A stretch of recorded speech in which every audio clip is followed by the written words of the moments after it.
हाँ कई बात नहीं क्या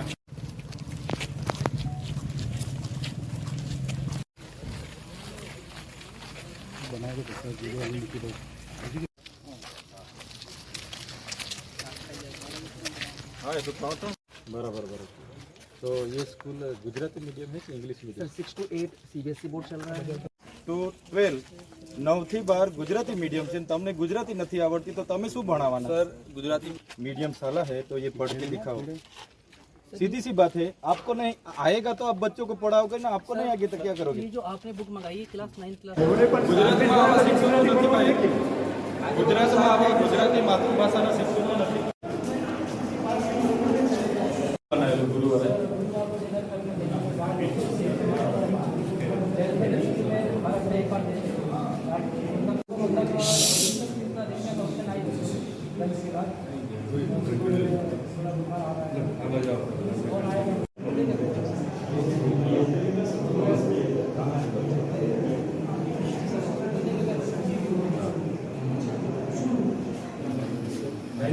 फायर सेफ्टी टीचर है तो इसमें तो आपको लगाना पड़ेगा।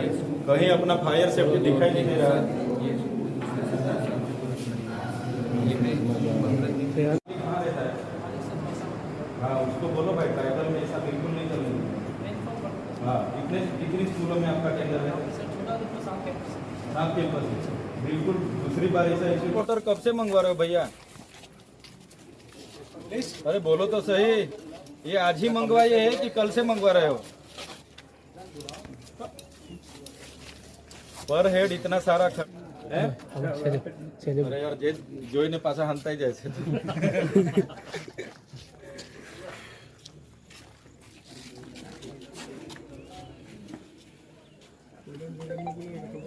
આ જગ કારથી મંગાવો છો તમે? સીએમ ને પત્ર લખું છું અને આમાં ગંભીરતાથી જેણે પણ ભરતી કરી હોય આપણને કોઈ વાંધો નથી, જે પણ આવ્યા એમની સાથે પણ વાંધો નથી, પણ આવી તો કેટલી શાળા હશે? આજે તો અમે આવ્યા ત્યારે અમારા ધ્યાન પર આવી છે।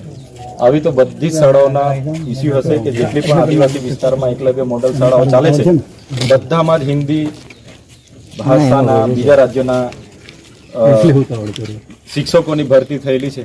આમાં સવાલ એ થાય છે કે આદિવાસી વિસ્તારોની એકલવ્ય મોડલ શાળામાં જેટલા પણ શિક્ષકો બહારથી ભરતી થઈને આવ્યા છે તો શું ગુજરાતમાં માતૃભાષાના શિક્ષકો જ નથી આખા ગુજરાતમાં? શું એની લાયકાત ધરાવતા કોઈ શિક્ષક નથી આપણા રાજ્યમાં?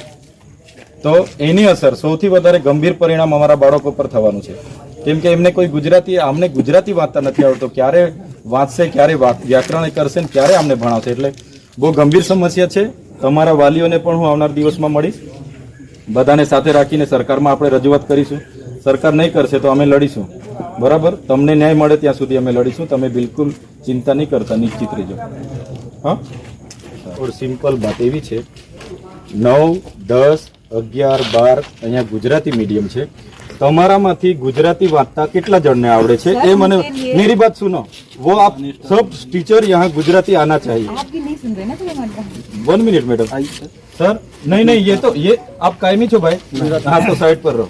जे लोग कायमी छे गवर्नमेंटे तमने भर्ती करी छे, आप 1 by 1 आके ये पाठ पढ़ो गुजराती में। लो सर हम लोग पहले पढ़ो, नहीं आता है तो नहीं आता बोल दो, बात खत्म करो। हम जिस भी क्लास को पढ़ाते हैं उसमें वो तो हिंदी और इंग्लिश मीडियम है। हम टीटीटी टीचर हैं, 8 इंग्लिश आते हैं। Madam 2 minute 2 minute. स्पष्ट અને સરળ सीधी बात एवी छे, एकलव्य मॉडल स्कूल जेटली पण गुजरातमां छे, गुजरातना बाळको भणे छे, आदिवासी बाळको भणे छे, बराबर छे? गुजराती मीडियम शाळा छे। आ टीचरोने एक पण जणने गुजराती वांचता आवडતું નથી તો બાળકોને શું ભણાવશે? વિચાર કરો ને યાર તમે। ગવર્મેન્ટે ભરતી કરી છે, અમે તમારો વાક નથી કાઢતા, તમારી સાથે કોઈ લેવા દેવા નથી, પણ તમને गुजराती ज वांचता नहीं आवड़तु तो तमे शू बाळक?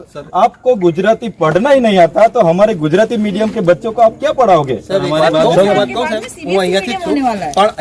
तबक्कावार 3 વર્ષથી 6ઠા થી इंग्लिश मीडियम दाखल કર્યું છે અને આ વર્ષે 8મા સુધી इंग्लिश मीडियम થઈ ગયું એટલે 8મા સુધી જ ભરતી કરી છે સાહેબ। ચાલો કઈ વાંધો નહીં, 8મા સુધી જ છે ભાઈ। 1 મિનિટ પછી ઉપરના ધોરણ તો આપણા અહીંયા સ્થાનિક જ છે। સમજી ગયો ભાઈ, હું બી ભણેલો છું, મને ખ્યાલ છે સાહેબ, આમ આદમી કાર્યકર પણ છું, પણ એ વાત નથી।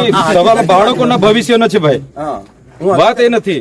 વાત એ છે અહીંયા 9, 10, 11, 12 गुजराती मीडियम છે, 6 to 8 इंग्लिश मीडियम है। वो समझ गए, 6, 7, 8 इंग्लिश मीडियम છે, ચાલો ને કાઢીને उसकी बात તો 9માં 10માં 11માં 12માં ગુજરાતી મીડિયમ છે, તો 9, 10, 11, 12 ને ગુજરાતી મીડિયમ ભણાવવા વાળા આ ટીચરો છે, ભરતી થઈને આવેલા છે, એક પણ જણને ગુજરાતી પાઠ વાંચતા આવડતો નથી, તો 9, 10, પોતે 11, 12 ના અહીંયા સ્થાનિક ભણાવે. સાંભળો, અહીંના સ્થાનિક ભણાવે. કાયમી છે, કોણ સ્થાનિક છે, એમને તો છૂટા કર્યા છે, હમણાં તમે ભરતી કરી હશે, એમને છૂટા કર્યા છે, મને પૂછો તમે, એ પાછા વાઘોડિયાના અહીં લઈ લીધા અને મેં બધું છોડ છૂટા કર્યા છે, આ બહુ ગંભીર બાબત છે ને, जो पढ़ा रहे हैं। આ બહુ ગંભીર બાબત છે, અમારા બાળકોને કોણ ભણાવશે, એમને તો ગુજરાતી આવડતું નથી, ગુજરાતી મીડિયમ એકલવ્ય મોડલ શાળા છે, આખા ગુજરાતનો પ્રશ્ન છે ભાઈ, તમારી વાત તમારી ભૂલ અમે જરા બી નથી કાઢતા, ગવર્મેન્ટે વિચારવું જોઈએ, સરકારે આદિવાસી વિસ્તારોમાં ગુજરાતી મીડિયમ શાળાઓમાં જેમને ગુજરાતી નથી આવડતું તો એ લોકોને ગુજરાતી નથી આવડતું, વ્યાકરણ ક્યારે શીખશે ને છોકરાઓને ભણાવશે ક્યારે?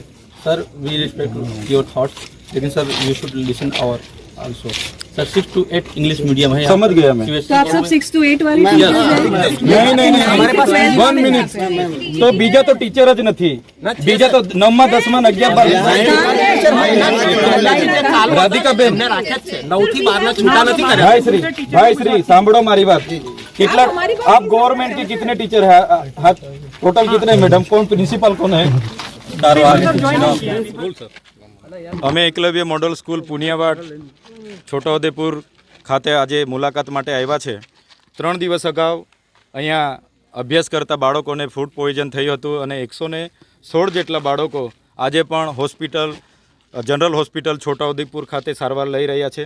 ત્યારે અમે અહીંયા રસોડાની મુલાકાત લીધી છે, તેઓ ગંભીર જે બાબતો ધ્યાને આવી છે, ત્યાં કોઈ ફાયર સેફટી પણ નથી, જે કેટરર્સનું જેમને ટેન્ડર મંજૂર થયું છે એ મહેસાણાના છે, ત્યાંથી જ શાકભાજી મોકલે છે।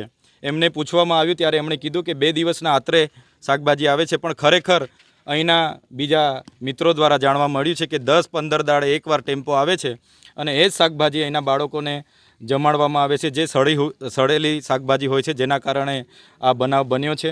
અને ખૂબ જ બેદરકારી આ શાળાના વોર્ડન હોય, આ કેટરર્સના માલિક હોય, એમના દ્વારા કરવામાં આવે છે। બીજી એક ગંભીર બાબત અમારા ધ્યાન પર એ આવી છે કે અહીંની એકલવ્ય મોડલ સ્કૂલ જ્યાં 12 જેટલા શિક્ષકો, એક વોર્ડન અને એક ક્લાર્કની ભરતી થઈ છે 14 જણની, એ તમામ લોકોને ગુજરાતી બોલતા નથી આવડતું, ગુજરાતી વાંચતા નથી આવડતું કે ગુજરાતી સમજાતું નથી। તો આ સ્કૂલ 9, 10, 11, 12 ગુજરાતી મીડિયમ છે, તો કઈ રીતના અમારા બાળકોને ભણાવશે? અને આવી તમામ ગુજરાતની આદિવાસી વિસ્તારોમાં એકલવ્ય મોડલ શાળાઓ છે, ત્યાં તમામ શાળાનો આ પ્રશ્ન છે। ત્યારે આ બહુ ગંભીર બાબતો અમારા ધ્યાન પર આવી છે, તો આવનાર દિવસમાં અમે સરકારને અપીલ કરીએ છીએ, આ અમારા બાળકોના ભવિષ્ય સાથેના ચેડા છે।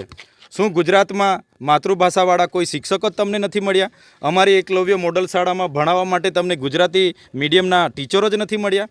ત્યારે સરકાર જાણી જોઈને એકલવ્ય મોડલ સ્કૂલમાં 12ના ટીચરો, બીજા રાજ્યના ટીચરો મૂકીને અમારા બાળકો સાથે અન્યાય કરી રહી છે, એ અમે કોઈ સંજોગોમાં ચલાવવાના નથી। આવનાર દિવસોમાં જેટલી પણ એકલવ્ય મોડલ શાળાઓમાં આવી રીતના 12ના શિક્ષકોની ભરતી થઈ છે, ત્યાંના બાળકોના વાલીઓને સાથે રહીને સરકારશ્રીમાં અમે રજૂઆત કરીશું।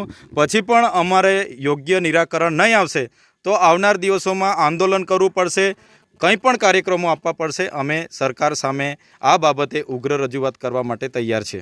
આજે છોટાઉદેપુર જિલ્લાની તમે ખાસ મુલાકાત લીધી છે, છોટાઉદેપુર એકલવ્ય મોડલ સ્કૂલ સિવાયના જે વિસ્તારો છે તેની પણ મુલાકાત લીધી છે, ત્યાં શું?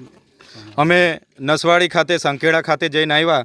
નસવાડી ગ્રામ પંચાયતના મકાનમાં 400થી 500 સાયકલો 3-4 વર્ષથી કાટ ખાઈને પડેલી છે।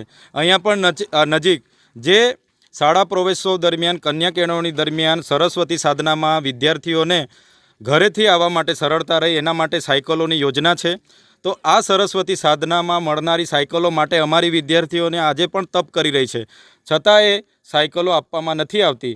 ત્યારે અમે સરકારને પૂછવા માગીએ છીએ કે કરોડો રૂપિયાનું બજેટ આવે છે, તમે ભલભલા તાઇફાઓ કરો છો, કન્યા કેળવણીની વાત કરો છો, વિશ્વગુરુ બનવાની વાત કરો છો, આ વિસ્તારોમાં શિક્ષકો નથી, આ વિસ્તારોના ગામડાઓમાં વિદ્યાર્થીઓ ભણવા માગે પણ ઓરડાઓ નથી, આ વિસ્તારમાં નલ સે જલમાં ભ્રષ્ટાચારો છે, આ વિસ્તારમાં રોડોમાં ભ્રષ્ટાચારો છે, આ વિસ્તારમાં પાણી પુરવઠાની હાપેશ્વરની કરોડો રૂપિયાની યોજના બની, એક પણ ગામને પાણી નથી મળ્યું.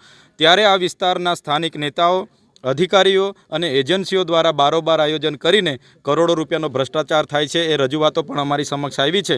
તો આવનાર દિવસોમાં છોટાઉદેપુરની જનતાને સાથે રાખીને અમારે એ ભ્રષ્ટાચાર ઉજાગર કરવા માટે આગળ આવીશું અમે, અને પૂરા પ્રયાસો અમારે રહેશે. તમે પુણ્યવાડ આવ્યા છો અને અહીં બાળકો સાથે ચર્ચા કરી, તો શું ચર્ચા છે, શું લાગે છે? પુનિયાવાડના એકલવ્ય મોડલના બાળકોએ અમને રજૂઆત કરી છે કે તમામ શિક્ષકો હિન્દી અને ઇંગ્લિશ એટલે બીજા રાજ્યોના આવ્યા છે, એટલે ગુજરાતી એમને સમજ પડતી નથી, વાંચતા આવડતું નથી કે ગુજરાતી કોઈ ભણાવતું નથી. તો એમણે કીધું કે અમને ગુજરાતી મીડિયમના ગુજરાતી શિક્ષકો કાયમી જોઈએ તો જ અમને સમજ પડશે, નહીં તો અમારો 1 મહિનાથી પણ વધારે સમય થયો, અમને કંઈ સમજ પડતી નથી, અમને કંઈ ભણાવવામાં આવતા નથી.